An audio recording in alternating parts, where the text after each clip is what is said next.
Hello students, welcome to we are solver. आज इस video में हम डिस्कस करने जा रहे हैं फर्स्ट फ्लाइट की fourth poem how to tell wild animals. इस पोम की पोएट हैं कैरोलिन वेल्स। तो चलिए डिस्कस करते हैं how to tell wild animals. And before we start discussion, I would like to make a request to you कि यदि आपको हमारा ये वीडियो पसंद आता है तो प्लीज आप इसे सब्सक्राइब कीजिए। If you ever should go by chance to jungles in the east, and if there should you advance a large tawny beast, if he roars at you as you are dying, you will know it is the Asian lion. यहाँ पर east का मतलब है eastern hemisphere में जो जितने countries हैं उन्हें हम ईस्ट या पूर्व के देश कहते हैं। मोस्टली इसमें एशिया के देश आते हैं। टॉनी इज ए कलर जिसमें येलोइश ब्राउनिश कलर हो तो उसे हम टॉनी कहते हैं। एंड बीस्ट यानी कि बहुत बड़ा एनिमल, लार्ज एनिमल। इस स्टैंजा में पोएटिक डिवाइसेस कौन कौन सी हैं? If he roars at you, he lion के लिए प्रयोग हुआ है, so it is personification. If he roars at you as you are dying, the word you has been repeated, so it is repetition. You should go by chance, इसमें you और should में जो first vowel sound है वो similar है, therefore it is assonance. तो इस stanza में पोएट ये कह रहे हैं कि यदि आपको कभी मौका मिले ईस्टर्न कंट्रीज यानी एशिया कंट्रीज के जंगल्स में जाने का, तो आपको अपनी तरफ आता हुआ एक टॉनी कलर का यानी येलोइश ब्राउनिश कलर का एनिमल मिल सकता है। यदि वो आपकी ओर दहाड़ता है और उसकी दहाड़ सुनकर ही आपको बहुत ज्यादा डर लगता है और यूं लगता है कि दहाड़ सुनकर ही आप मर जाएंगे, तो आप यह समझ लेना कि वह एनिमल एशियन लायन है। तो इस स्टेंजा में पोएट जो है वो हमें ये बता रही हैं कि एशियन लायन ईस्टर्न हेमिस्फीयर के कंट्रीज यानी एशिया के कंट्रीज में रहता है। ये बहुत बड़ा एनिमल है। इसका कलर जो है वो येलोइश ब्राउन होता है और इसकी दहाड़ बहुत तेज होती है कि वीक हार्टेड पर्सन यानी कमजोर दिल का व्यक्ति उस दहाड़ की वजह से ही मर सकता है। Second stanza, or if sometime when roaming round a noble wild beast greets you with black stripes on a yellow ground, just notice if he eats you. This simple rule may help you learn the Bengal tiger to discern. Roam means घूमना। आजकल जो है mobile में roaming होने लगी है तो सबको मालूम है रोमिंग क्या होता है। Nobel means royal. स्ट्राइप्स का मतलब होता है धारियां या लाइंस बनी हुई हो। डिसर्न मीन्स टू रिकॉग्नाइज कि हम उसे पहचान पाए, डिफरेंशिएट कर पाए। पोएटिक डिवाइसेस, रोमिंग राउंड, दो वर्ड एक ही लाइन में जो कि सेम लेटर आर से शुरू हो रहे हैं, so this poetic device is called alliteration. Just notice if he eats you, he का प्रयोग एनिमल के लिए किया गया, सो यह पोएटिक डिवाइस हो गई आपकी personification. Roaming around in the jungle, जंगल में जब आप और ज्यादा घूमते हैं तो कभी कभी आपको एक रॉयल एनिमल नजर आ सकता है, रॉयल स्टाइल से चल रहा है और उसकी येलो स्किन के ऊपर ब्लैक कलर की स्ट्राइप्स हैं, ब्लैक कलर की धारियां हैं। एंड सिर्फ इसी रूल से आप उसको आइडेंटिफाई कर सकते हैं। और एक रूल और भी है, यदि उसने आपको देख लिया तो उसे वह अपना शिकार आपको अवश्य बनाएगा, वह आपको छोड़ने वाला नहीं है। और इसी बात से आप पहचान सकते हैं कि वो बंगाल टाइगर है। तो बंगाल टाइगर के लिए पोएट ये कहना चाह रही हैं कि उसके लुक्स बहुत ही रॉयल होते हैं, उसके शरीर पर ब्लैक कलर की धारियां होती हैं। It is a fierce animal, बहुत खतरनाक जानवर होता है। इट कैन ईट यू, और यदि वह आपको अटैक कर ले तो आप पहचान जाना कि वो बंगाल टाइगर है। Now this is slightly humorous way of describing an animal. यदि किसी जानवर ने आपको खा ही लिया तो उसके बाद आप उसे पहचान कर क्या करोगे? ये लाइन काफी इंपॉर्टेंट है। इस लाइन पर कई बार बोर्ड में क्वेश्चंस आ चुके हैं। तो उसके बाद जो है पोएट कहती हैं If strolling forth, a beast you view, whose hide with spots is peppered, as soon as he has leapt on you, you will know it is the leopard. It will do not it will do no good to roar with pain. He will only lap and lap again. Strolling का मतलब होता है आराम से घूमना बिना किसी काम के, just walking leisurely. Fourth, FORTH, fourth का मतलब होता है अहेड। स्पेलिंग पर ध्यान दीजिए, FOURTH is different and FORTH is different. FORTH means to go ahead. Hide हम कहते हैं जानवर की स्किन को। पेपर्ड का मतलब है कि बीच बीच में गोल स्पॉट्स बने हुए हों। Leap, left, left, left means jumped and it will का जो शॉर्ट फॉर्म है वो है T will.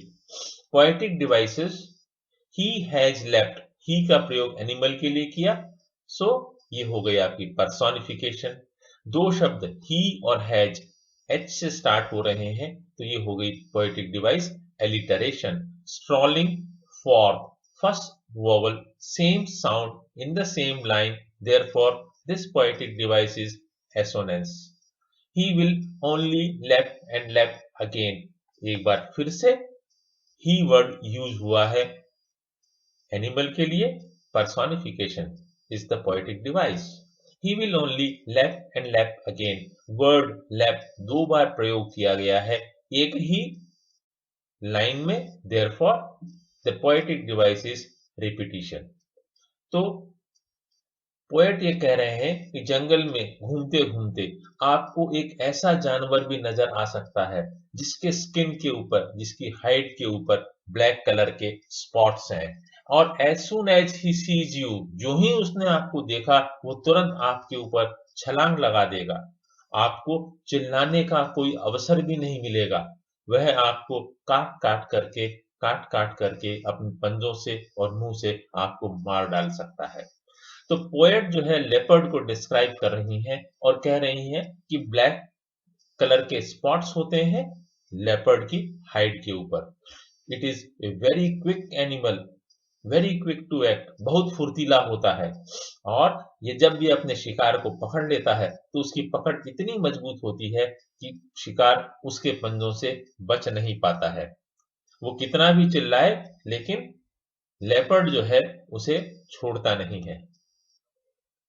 Next stanza. If when you are walking round your yard, you meet a creature there who hugs you very hard, be sure it is a bear. If you have any doubts, I guess he will give you just one more caress. Now caress का मतलब होता है hug या बाहों में भर लेना और धीरे धीरे जो है हाथों से पैट करना। Poetic devices. If when you are walking, the word the letter W has been repeated in two words, so it is alliteration. Who hugs you very hard? The letter H has been repeated in two words, alliteration. Who hugs you very hard? The whole word very has been repeated, so it is repetition. तो poet कह रही हैं आप अपने garden में, घर के garden में घूम रहे हो, तब भी वहां पर अचानक एक जानवर आ सकता है और वह जानवर आपको बड़े जोरों से अपनी बाहों में जकड़ लेगा और बाहों में जकड़ कर ही आपको मार डालने की कोशिश करे तो आप यह पहचान जाना कि वह भालू है, बियर है। So she says that, who says? The poet says that bear is not necessarily live in a jungle. Bear कभी कभी जंगल से बाहर निकलकर गांवों में घूमने के लिए भी आ जाते हैं। वो घरों की ओर भी आ जाते हैं और जब वो घर की ओर आते हैं तो वह किसी भी व्यक्ति या जानवर को अपने हाथों में जोरों से जकड़ लेते हैं और उन्हें जोरों से जकड़ करके ही उनको मार डालते हैं। उनका शिकार करने का तरीका अपने हाथों में जकड़कर मार डालना ही होता है। अब नेक्स्ट स्टेंजा में पोएम कहते हैं, पोएट कहते हैं, दो to distinguish beast of prey a novice might nonplus. Novice का मतलब होता है जो inexperienced हैं. Distinguish means to differentiate and non-plus means to be confused. The crocodile you always may tell from hyena thus. Hyena come with merry smiles, but if they weep, they are crocodile. Beast of prey यानी कि जो animal शिकार करते हैं. हाइना एक प्रकार का animal होता है जिसे हिंदी में हम कहते हैं लकड़बग्घा. Merry MERRY merry means to be happy and weep means to cry. Now let us look at poetic devices. A novice might non-plus. दो वर्ड novice और non-plus सेम लेटर N से शुरुआत हो रही है, so it is alliteration. Tell from hyena thus. Tell and thus दोनों word T से शुरुआत है, alliteration. But if they weep, they are crocodile. The word they has been repeated, therefore it is repetition. The word they has been used for animals, so it is personification, poetic device or figure of speech. An inexperienced person यानी जिसे कि ज्यादा अनुभव नहीं है, वो अनेक बार animals को आइडेंटिफाई करने में, पहचानने में कंफ्यूज हो सकता है, पर्टिकुलरली उन एनिमल्स को जो अपने भोजन को शिकार बनाते हैं. हाइना यानी लकड़बग्घा ऐसा लगता है कि जब वो खाना खा रहे हैं तो वो जोर जोर से हंसते हैं, और जो क्रोकोडाइल है वह खाना खाते समय रोता है, उसकी आंख से आंसू निकलते हैं. तो इस स्टेंजा में पोएट ने दो एनिमल्स की स्पेशल क्वालिटीज बताई हैं, और ये स्पेशल क्वालिटीज ऐसी हैं कि जिनसे एक इनएक्सपीरियंस्ड व्यक्ति कंफ्यूज्ड हो सकता है. हाइना की हंसी बिल्कुल ऐसी ही लगती है जैसी किसी मनुष्य की हंसी है, और क्रोकोडाइल खाना खाते समय रोता है. It is said that tears come out of crocodiles eyes when it is eating. इसीलिए जो है क्रोकोडाइल टीयर्स भी कहा जाता है. घड़ियाली आंसू मत बहाओ. क्यों? क्योंकि आपको तो खाना मिल रहा है, खुश हो रहे हो, और ये दिखावटी आंसू आप क्यों निकाल रहे हो. इसीलिए कहा जाता है क्रोकोडाइल टीयर्स या घड़ियाली आंसू. Next stanza. The true chameleon is small, a lizard sort of thing. He hasn't any ears at all and not a single wing. If there is nothing on the tree, this is the chameleon you see. He का प्रयोग हुआ है एक animal के लिए, so it is personification. He hasn't, दो words H से start होते हैं. इसी लाइन में any, at and all तीन वर्ड्स हैं जो कि ए से स्टार्ट हो रहे हैं. तो इस लाइन में पोएटिक डिवाइस हो गई alliteration. And not a single wing. The first vowel is sound is repeated in two words, single and wing, so the poetic device is assonance. If there is nothing on the tree, if or is same letter से start होते हैं. There, the और tree same letter T से start हो रहे हैं, सो यहां poetic device इस लाइन में हो गई alliteration. A chameleon is a small animal. It looks like a lizard. It does not have year, does not have wings. पंख भी नहीं होते हैं. छिपकली जैसा ही एक यह क्रिएचर होता है.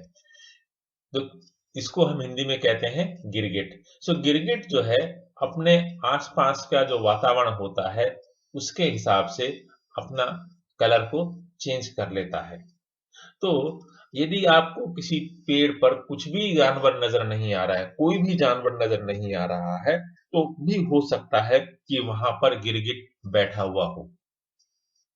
तो पोएट जो है यहां पर इस स्टेंजा में कैमेलियन की इसी प्रॉपर्टी को बताना चाह रहे हैं कि ये छिपकली जैसा होता है. इसके न तो विंग्स होते हैं, न पंख होते हैं, और न ही कान होते हैं, और यह अपना कलर बहुत तेजी के साथ बदलता है. और जब ये पेड़ पर बैठा हुआ हो या अन्य किसी भी जगह बैठा हुआ हो तो इसको देख पाना बड़ा ही मुश्किल होता है, क्योंकि यह अपने बॉडी का कलर चेंज कर लेता है। Thank you very much for watching this video. If you like it, please do share it with others, and for such more contents, please keep watching our channel, and you can also visit our website vrsolver.in. Thank you.